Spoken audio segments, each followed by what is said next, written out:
Breaking news.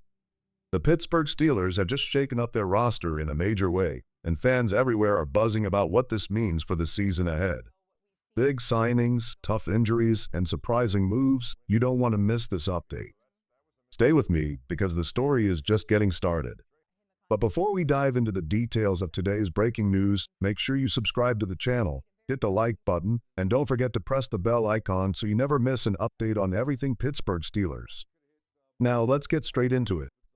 The Steelers have officially made multiple roster changes. 2 players have been added to the 53-man roster, while 2 others were placed on injured reserve to make room.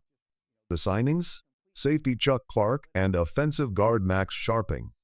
Both of these players were cut earlier, but thanks to the open roster spots, Pittsburgh decided to bring them back. Unfortunately, the tough news comes with the injuries.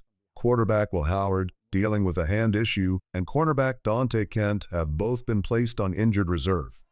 Because of Howard's injury, the team kept Skylar Thompson on the initial 53-man roster, ensuring they had 3 quarterbacks heading into the season. The Steelers made a calculated move with Chuck Clark.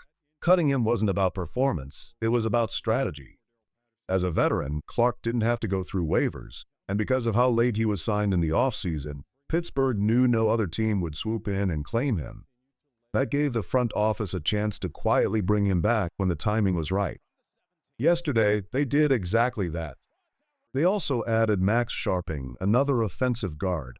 While he might not be a headline name, his presence adds an important layer of depth, insurance in case injuries strike later in the season.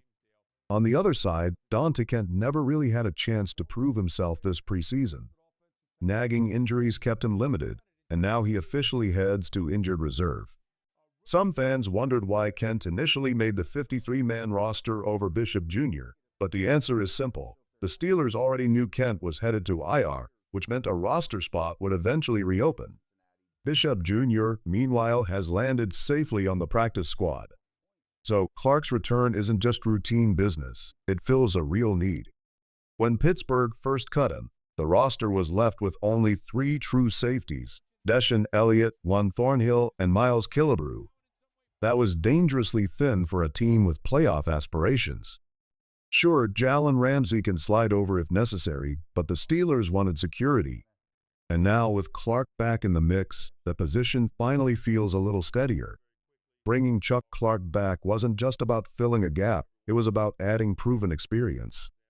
Steelers fans know him well from his years in Baltimore, where he consistently showed he could be a steady, reliable piece on defense.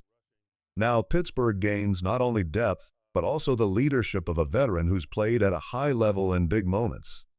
With Clark and Max Scharping officially signed, and Kent and Howard shifted to injured reserve, it's time to break down the Steelers' initial 53-man roster to open the season. Let's start with the quarterbacks. The names are Aaron Rodgers, Mason Rudolph, Skylar Thompson, and Will Howard. Of course, Howard's hand injury has already landed him on injured reserve, which gave the team flexibility to bring others back onto the roster. But the real story here is Skylar Thompson. When he first signed, almost nobody expected him to stick around. He looked like a practice squad candidate at best. Instead, Thompson turned heads in training camp and the preseason. He impressed the coaching staff enough that cutting him was never really an option. And that decision could pay off. Whether it's stepping in if injuries hit or becoming a valuable trade piece down the line, Thompson has given the Steelers something every team wants at quarterback: options. Shifting to the backfield, the Steelers decided to keep 3 running backs: Jaylen Warren, Caleb Johnson, and Kenneth Gainwell. It's a strong trio that balances power, versatility, and speed. Some fans weren't happy about seeing Lou Nichols and Trey Sermon released, but both landed on the practice squad, so the team still has depth to pull from if needed. In truth, these 3 were always the frontrunners to carry the load this season. At wide receiver, the roster locks were never really in doubt. Calvin Austin, DK Metcalf, Scotty Miller, Ben Skowronek, and Roman Wilson all made the cut. The only real question was whether Pittsburgh would keep a 6th, but the decision to stick with 5 shows confidence in this group's ability to spread the field and deliver. Tight end is another position with no surprises. The core trio, Pat Freiermuth, Jonnu Smith, and Darnell Washington, gives the Steelers one of the most versatile T groups in the league. But the bigger conversation comes with Connor Hayward. Officially listed as a fullback and tight end, he continues to spark debate among fans. Some argue he's only here because of family ties, while others point to the clutch plays he's made in past seasons. Love him or not, the coaching staff clearly values what he brings, and that's why he's staying. Now let's move into the trenches, where some of the Steelers' most critical decisions were made. On the offensive line, the team locked in a deep group: Kelvin Anderson, Spencer Anderson, Troy Fotonu, Zach Frazier, Brock Jones, Ryan McCullum, Mason McCormick, Andres Pete, and Isaac Seumalo. Recently re-signed pieces strengthen this unit, giving Pittsburgh plenty of protection and versatility heading into the season. Defensively, the line is loaded with familiar faces: Keanu Benton, Yaya Black, Daniel L.A., DeMarvin Harmon, Cameron Hayward, Logan Lee, Isaiah Loudermilk, and Esezi Odomwo. The biggest surprise here? Odomwo. Typically, the Steelers don't keep this many defensive linemen, but his performance in camp and preseason was impossible to ignore. He forced the coach's hand, proving he belongs. At linebacker, the Steelers kept a stacked group: Carson Bruner, Malik Harrison, Nick Herbig, Alex Highsmith, Cole Holcomb, Patrick Queen, Jack Sawyer, TJ Watt, and Peyton Wilson. The only real question came down to Bruner versus Mark Robinson, and in the end, Robinson was the odd man out. A tough cut, but a clear sign of the faith Pittsburgh has in Bruner's upside.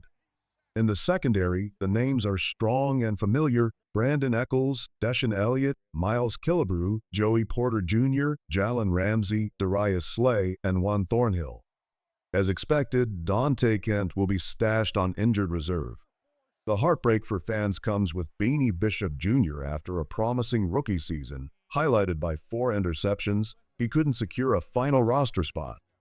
His journey continues on the practice squad, but plenty of fans believe he deserved more. Even with his standout season, Beanie Bishop Jr. couldn't crack the final roster. That decision shocked a lot of people, and honestly, it's hard to argue he didn't deserve a spot. Still, the good news is that he remains with the team on the practice squad, so his story in Pittsburgh isn't over yet. On special teams, the Steelers kept things steady. Chris Boswell will once again handle the kicking duties, Christian Kuntz remains at long snapper, and the punting job goes to Presley Harvin III. The only real question was between Harvin and Cameron Johnston, but in the end, Pittsburgh chose to stay with Harvin's upside and familiarity. And that finalizes the Steelers' initial 53-man roster heading into the season. Of course, this is only the starting point. Injuries, trades, and mid-season adjustments will change the makeup of this team as the year unfolds. But for now, this is the group Pittsburgh is taking into Week 1 against the New York Jets. One thing is clear: the Steelers have talent across the board, but they'll need better luck staying healthy. In recent years, it seems like every rookie, whether it was Calvin Austin, Roman Wilson, or now Will Howard and Dante Kent, has been sidelined before truly making an impact. If Pittsburgh can break that cycle, this roster has the pieces to compete at a very high level.